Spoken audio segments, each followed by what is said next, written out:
m'appelle Marie-Pierre Lescure et je suis psychopédagogue. Alors qu'est-ce que ça veut dire? C'est-à-dire que j'ai été enseignante pendant 19 ans, plutôt dans des zones sensibles parce que j'avais un intérêt pour ce public. Et puis dans le même temps, parce qu'évidemment j'ai rencontré quelques difficultés avec ces enfants non adaptés scolairement, eh bien j'ai fait diverses formations qui m'ont amenée à devenir psychothérapeute. C'est-à-dire qu'à un moment donné, au bout de 19 ans, j'ai quitté l'éducation nationale et je me suis installée comme thérapeute.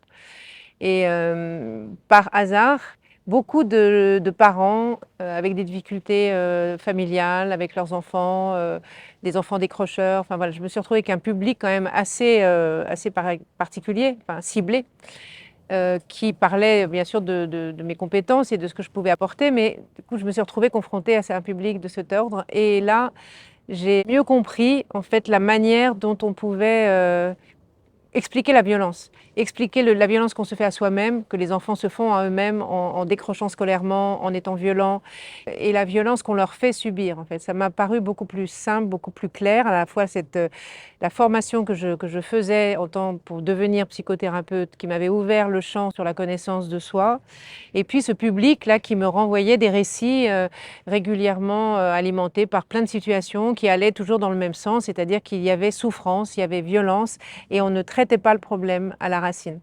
Donc dans les écoles, j'ai eu une permanence dans un établissement scolaire, un collège aussi pendant 16 ans, 17 ans à Bonneuil-sur-Marne, là où nous sommes aujourd'hui, et dans le cadre de la réussite éducative. Et donc c'est là qu'a mûri en fait le projet de la méthode, puisque j'ai eu à cœur de transmettre ce que j'avais moi compris, que ce soit au niveau des enfants ou que ce soit au niveau des parents, pour leur donner des éléments de réflexion sur comment est-ce qu'on peut faire autrement et comment on va pouvoir faire autrement si on s'y met tous ensemble.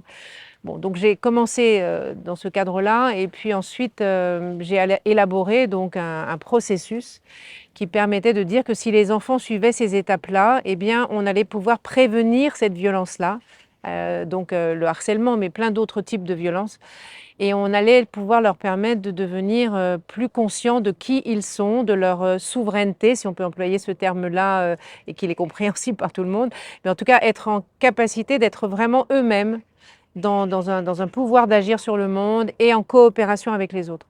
Voilà, c'était l'objet de la méthode, connaissance de soi, vraiment, qui je suis, comment j'écoute ce qui se passe à l'intérieur de moi pour faire que si on marche sur les pieds, eh ben, je ne serre pas les dents en disant il ne se passe rien.